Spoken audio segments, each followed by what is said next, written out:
পাঠিয়ে দে। হ্যাঁ কি কি কে এসেছে বললি? আগে আপনার জামাই। জামাই? ওষের বাড়ি থেকে কি এত তাড়াতাড়ি ছাড়া পেয়ে গেল বেটা? কি পালিয়ে এসেছে? কি করবো বাবু? কাউকে ভেতরে ঢুকতে নেবি না। আর শোন, দোরানকে বলে দে যে সদর দরজায় চাবি দিয়ে দিতে, ভেতর থেকে যেন কেউ বাইরে যেতে না পারে। আচ্ছা, আর বাবু, আর বাইরে থেকে যদি ভেতরে কেউ আসতে চায়? কাউকে আসতে দেবি না, যাও চলে যাও।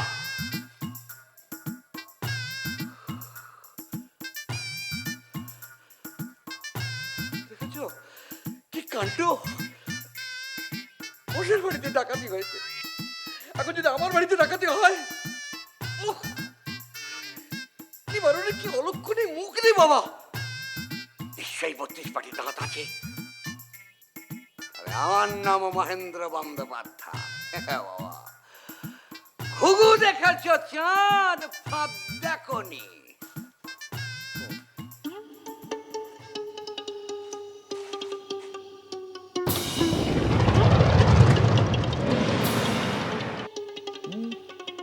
খুব ঠ্যাঙানি খেয়েছি। দাঁড়াও, যেটুকু বাকি আছে ওটুকু সেরে দেবো।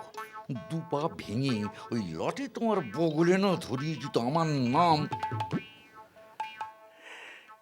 এসো বাবা, এসো।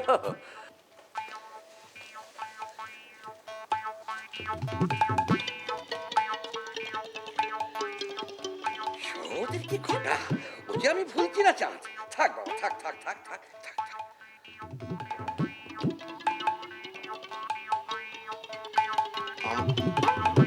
আমাদেরকে অন্যভাবে কি দেখছেন? তোমায় 2 চোখ ভরে দেখছি বাবা। পারলে নিজেকেও একটু আয়নায় দেখে নিও, তোমার শেষ দিন কি না। এসো বাবা, এসো। ভেতরে এসো, ভেতরে এসো, এসো, এসো। আগে, এ বাড়ির সবাই ভালো আছে তো? হ্যাঁ, তোমাদের বাড়ির সবাই ভালো আছেন তো? আমাদের বাড়ি? হ্যাঁ, আগে, আমার বাবা মা তো গত হয়েছেন সেই ছোট বয়সেই, আর থাকার মধ্যে একজন বৃদ্ধা পিসি। ও হ্যাঁ, পিসি পিসি, তিনি ভালো আছেন তো? আগে অন্যরা খবর পাঠায়। হ্যাঁ, এই খবরটা অন্তর করে খবর দিবি না। তাহলে জল টল কিছু দিই?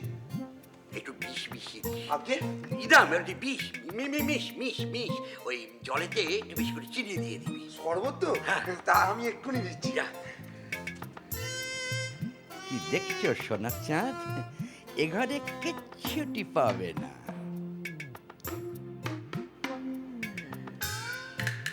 কি দেখছো বাবা জীবন?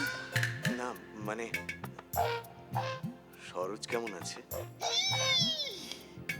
এ তো নাম নাম সব জেনে এসেছে দেখছি। কি ভয়ানক ঠাকুরে বাবা। আগে বলছিলাম, সরোজের কিছু হয়েছে নাকি বাবা? চাপ! ছোট লোকই তোর পাদর উল্লুক কোথাকার, চাপ কেবিনের ছাল তুলে দেবো। আগে, আমি তো আপনার জামাতা। ভুল হয়ে গেছে বাবা। বাবা, আমার শ্বশুরমশাই বলতেন যে বইয়ের বাপকে যে বাপ বলে সেটি ছোট লোক, বাদর, পোড়াঙ্গটা উল্লুক। তাই তুমি বাপ বলতে আমার শ্বশুরের কথা মনে পড়ে গেল। আগে কিছু মনে করবেন না, আমার জ্ঞান গম্যের মতো বউয়ের বাবাকে তো বাবাই বলে বলে জানি। হ্যাঁ, ঠিকই তো, আমি তো তোমার শ্বশুর হই, আমি তো তোমার বইয়ের বাপ, তুমি তোমাকে শ্বশুর বলে ডাকবে। শ্বশুর বলে ডাকবো? কেন শ্বশুর তুমি কেন ডাকতে পারবে না? পারবে, পারবে, বিলক্ষণ পারবে। তুমি বাঘের ঘরে ঘোগের বাসা বানাতে এসেছো, এখন তোমাকে আমি যা বলবো তুমি সব পারবে। আগে, আমি একটু জল খাবো। এই এই চাকুটা কোথায় গেল? যে সর্বদা দিকে আলিগড় চলে গেল নাকি? হাসকলটাকে ধরে রাখ। আগে হাসকল কেন? এই যে এই হয়েছে গেল বাবা, এই আমার বাড়ির এই চাকরগুলো না, এই এই 4-5টাই ইয়া সাইজ দাড়িওয়ালা রাম চাকর বসেছে।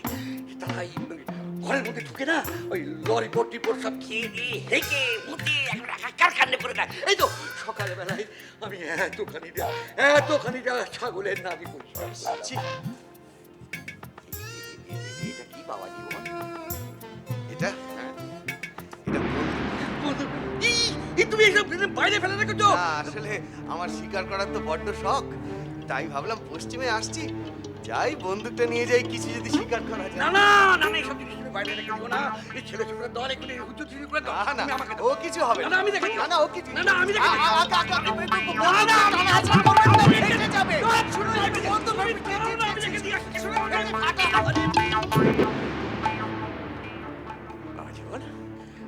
দেখো, বলছিলাম কি, তুমি মনে করো না এই বন্দুকটা তোমার শ্বশুরের কাছে গচ্ছিত রাখলে? হ্যাঁ, গচ্ছিত রাখলে। গচ্ছিত? বন্দুক? হ্যাঁ, আমি রেখে দিই। তুই রাখতে না, আমি রেখে দিই। শুনুন, আমি বলছি, শুনুন, খুলবি না। বন্দুকটা নিয়ে বাবা, শ্বশুর শুনুন।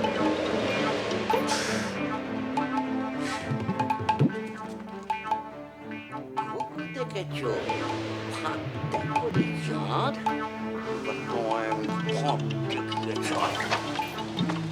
শরৎ, ওরে ও শরৎ, খবর শুনেছিস? আমাদের নলিনী এসেছে। কিরে, খবরটা শুনেছিস? তোর নলিনী এসেছে রে।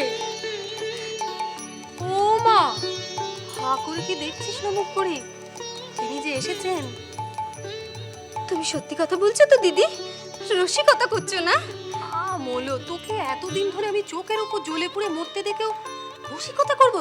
তুই ভাবলি কি করে আমার বুকে কি পাথর বসানো আছে? দিদি কোথায় গা দিদি?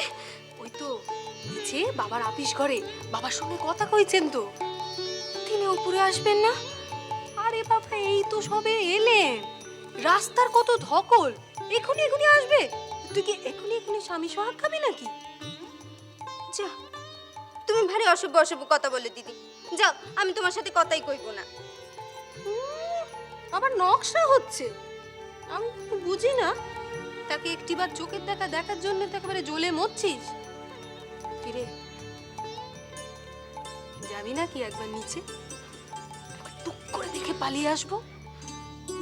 মা যদি জানতে পারে তাহলে যে রাগ করবেন। আরে মা জানতেই পারবে না তো। তোর চোখের তেষ্টাটা একবার মিটিয়ে নে, আর তারপর শোন, আমি যেমনটি বলে দেবো, রাতে তেমনটি করবি, বুঝলি? তারপর দেখবি ওই ভালো মানুষের ছেলে কেমন পায়ে বেড়িটি পড়ে থাকবে। কিরে, পারবি তো? কিরকম মগের দেশের নিয়ম রে বাবা, হ্যাঁ? এই প্রথমবার জামাই শ্বশুর বাড়িতে এসেছে, কোথায় তাকে আদর যত্ন করে ঘরে বসাবে তা নয়, তাকে অফিস ঘরে বসিয়ে বকিয়ে চলেছে। আরে কি হয়েছে সেটা বলো না কমলদি। হবেটা আর কি, বলি জামাই এই প্রথম এত পরিশ্রম করে এসেছে, তাকে তো হাত মুখ ধোকার জল দিয়ে তাকে তো বিশ্রাম করতে দেবে তা নয়, তাকে অফিস ঘরে বসিয়ে বকিয়ে চলেছে। সে কি? কেন? কেন আবার? তোমার পিতৃদেবের কাণ্ড দেখে না আমার একবারে পিতৃ জ্বলে যায়। কি হবে দিদি? আহা, তুই ভয় পাচ্ছিস কেন? বাবা তো আর নতুন জামাইকে খেয়ে ফেলবে না, বলো? না না দিদি, আমি ভাবছি উনি যদি অন্য কোনো মতি নিয়ে আসেন। অন্য কোনো মতি? বিয়ের পর তো তিনি আমাকে ছেড়ে কলকাতায় ছিলেন, আমার সঙ্গে তেমন ভাবই হয়নি। সেই ঘেন্নায় যদি তিনি সতীন নিয়ে আসেন। এই মেয়েটার মুখে যত অনুক্ষণে কথা। শোনো মেয়ে, কোনো বেটা ছেলে যদি সতীন নিয়ে আসে তাহলে শ্বশুর বাড়িতে এসে সে বসে না। এ নিশ্চয়ই কর্তা বাবা তাকে বসিয়ে বসিয়ে কোর্ট কাছারির গল্প করছে, চাকর দুটোকে বার করে দিয়েছেন আর জামাইটাকে বকিয়ে বকিয়ে মারছে। এই আমি যতক্ষণ না যাব ততক্ষণ কর্তা বাবার কিছুতেই হুঁশ ফিরবে না। এই আমি চন্নু। ডাকু, বদমাইশ, চোর, কার ঘরে শীতকাল দিয়ে জানো? তুমি কি আমাকে ঘোষ মন্ত্র পেয়েছো? আমি হচ্ছি মহেন্দ্রনাথ ব্যানার্জি, এখানকার বাঘা উকিল। আগে, আপনি সত্যি কিছু ভুল করছেন। আমি নলিনীকান্ত মুখোপাধ্যায়, আপনার জামাই। চুপ রাস্কেল, তুমি জামাইয়ের নাম জেনে এসে বলে তোমাকে জামাই বলে মেনে নেবো? তুমি শ্বশুর চেনো আর আমি জামাই চিনি না। বাবু কি করছেন কি? আজ আপনাকে ভূতে ধরেছে নাকি? একদম মুন্ডু ছাতু কথা বললো। তোমাকে শেখাতে এসেছো ও আমার জামাই, আমার নলিনী? ওরা আমার জামাই নয়। আমার জামাই কিছু শান্ত শিষ্ট নদর কান্তি মদর কুতকুত জামাই আমার।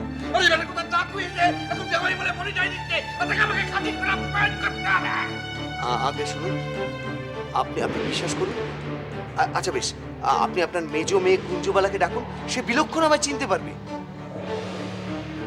সবার নাম জেনে এসেছো তাই আমাকে বোকা বানার চেষ্টা করছো।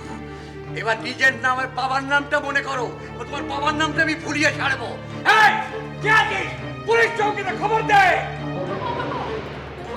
কর্তা বাবা ঠিক বলেছে গো, এ জামাই নয়, এ ডাকাত। ও বাবা, আমি নিজের চোখে দেখবো কি করে? বেতাবন এসে বললো কর্তা বাবা অনেক কায়দা করে তাকে অফিস করে আটকে রেখেছে। ও মেজিদি, আমি একটিবার তাকে দেখবো। ও মা গো, কি অশৈরম কথা গো! তুমি পরপুরুষকে বাইরে বেরিয়ে দেখবে? আমার মন বলছে তিনি এসেছেন। তুমি না দেখে কি করে বললে যে তিনি পরপুরুষ? আহা, ও যদি আমাদের নলিনী হবে তাহলে বাবা কি তাকে চিনতে ভুল করবে বল? এই 2 বছরে বাবা নিজের জামাইকে ভুলে যাবে? যাই সব যাই। আমি নিজে দুপুরের স্বপ্নে দেখেছি বাবার নতুন একটা কুকুর লোক তাকে লাঠি নিয়ে তাড়া করছে। দূর বোকা, সে তো স্বপ্ন নেই। স্বপ্ন কখনো সত্যি হয় নাকি? আর স্বপ্নকে কেউ কখনো নিজের বাবাকে গুপো বলে? কি হলো গো? কপাট খুলুন, না হলে কিন্তু আমি কপাট ভেঙে ফেলবো বলছি। বাবু বলছি কপাট ভেঙে ফেলবে। বলছি কপাট খুলুন বলছি। ভাঙুক, দরজা ভেঙে বাইরে বেরোলে মেরে মাথাটা একবারে ছাতু করে দিই। ওরে ও শরৎ, বাবা যে মুন্ডু পার করেছে, নকরি করবে নাকি? পুজো আচ্ছার দিনে শেষ পর্যন্ত এসব কি শুরু হলো বল দেখি? দিদি, এরা আমাকে বেদবা বানিয়ে ছাড়বে। ওরে মেয়ে তো সারাক্ষণ অলক্ষণে কথা বলে। শরৎ, ও শরৎ, শোন না বোনটা আমার, আমাদের নলিনী হতে পারেনি। তোর বাবাকে বিশ্বাস নেই বল? আমার কিচ্ছু ভালো লাগছে না, আমার বাড়ি ভয় করছে। কপাট খুলুন বলছি, আমি কিন্তু কপাট ভেঙে ফেলবো।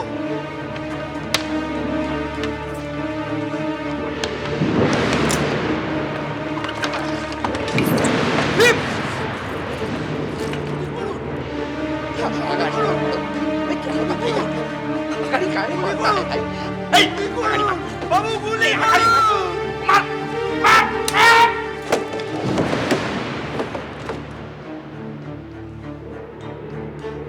আপনি বিশ্বাস করুন, আমি নলিনীকান্ত মুখোপাধ্যায়, আপনার জামাই, আলিপুরের পোস্টমাস্টার।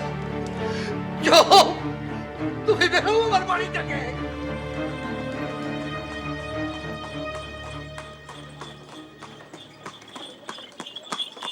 দিন দিন বয়স বাড়ছে আর ভীমরতিও বাড়ছে। আরে বাবু, আগে সে হিষ্টপুষ্ট ছিল বলে এখনো সেরকমই থাকতে হবে? বলি তোমারও তো 10 বছর আগে মাথায় টেরি ছিল, অ্যালবার্ট কাট ছিল, এখন সেটা কি হয়েছে না একটা উল্টো না পেতলের গামলা। তাই বলে কি তোমাকে চিনতে আমি অস্বীকার যাই? মাঝে বকো না। মানুষের সব কিছু বদলায় কিন্তু মানুষের মুখ কখনো বদলায় না। ওই জোচ্চরের মুখ আমি জন্মে দেখিনি। ওর মুখটা তুমি দেখলে কি করে শুনি? সে তো দাড়ি গোপের জঙ্গলে ঢাকা ছিল। তোমার মুখেও যদি এরকম একটা দাড়ি গোপের জঙ্গল দিয়ে দেওয়া হয় না, তোমাকেও আমি চিনতে পারবো না। তোমার সঙ্গে বৃদ্ধ তর্ক করতে চাই না। তুমি জানো আজ মহেন্দ্র ঘোষের বাড়িতে কি হয়েছে? কি হয়েছে? আরে ওই জোচ্চরটা দুপুরবেলায় মহেন্দ্র ঘোষের বাড়িতে চড়াও হয়েছে। জামাই বলে পরিচয় দিয়েছিল। সেই খবর পেয়ে মহেন্দ্র ঘোষ রিহার্সেল রুম থেকে গিয়ে অবস্থাটা সামলেছে। কোথায় উত্তম মধ্যম কিছু দিয়েছে দেখলে না? লোকটার পায়ে ব্যান্ডেজ বাঁধা ছিল। দাঁড়াও। লোকটা মহেন উকিলের বাড়িতে গিয়েও বলেছে যে সেও বাড়ির জামাই? তবে আর বলছি কি, ওখানেও বলেছে জামাই, এখানেও বলেছে জামাই। তারপর সে কি হম্বি তম্বি বলে বল বাবু জামাই এসেছে। ওহ, না, তোমার আর মহেন ঠাকুরপোর তো নাম এক, পদবিটা শুধু আলাদা। কাস্তেও আলাদা। ও হচ্ছে কায়স্থ কুলীন আর আমি হচ্ছি ব্রাহ্মণ কুলীর।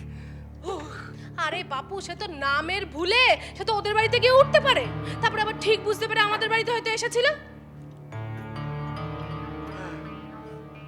সেটাও হতে পারে, কিন্তু আবার কিন্তু ওই কিন্তু কিন্তু করে আমার সরোজটা কপাল খেলে। ও বাবা, বাবা তোমার বলে নাকি শরীর খারাপ করেছে? তোর বাবার শরীর খারাপ হয়নি, মাথাটাই খারাপ হয়েছে।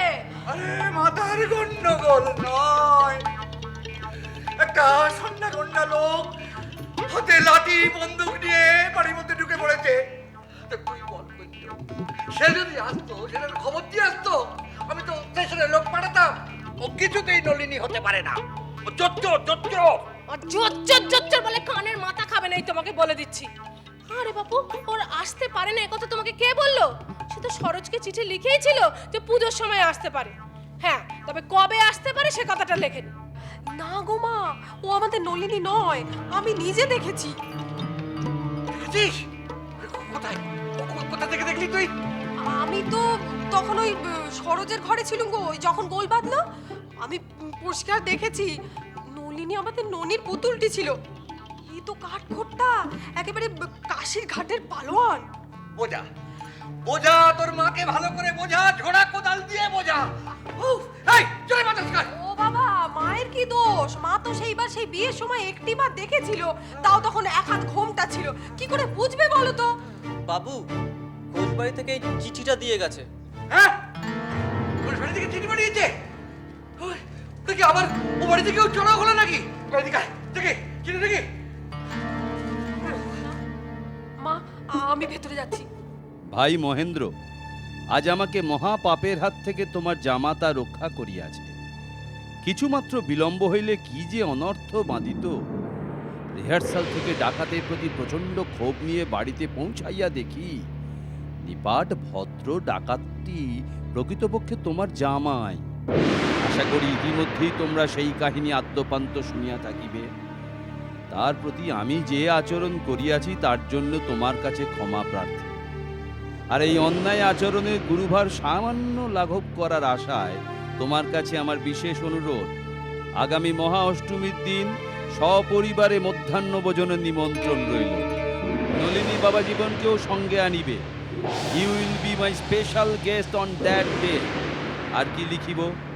ইতি ও শুভেচ্ছা নিও, ইতি তোমার পরম শরীর মহেন্দ্র ঘোষ।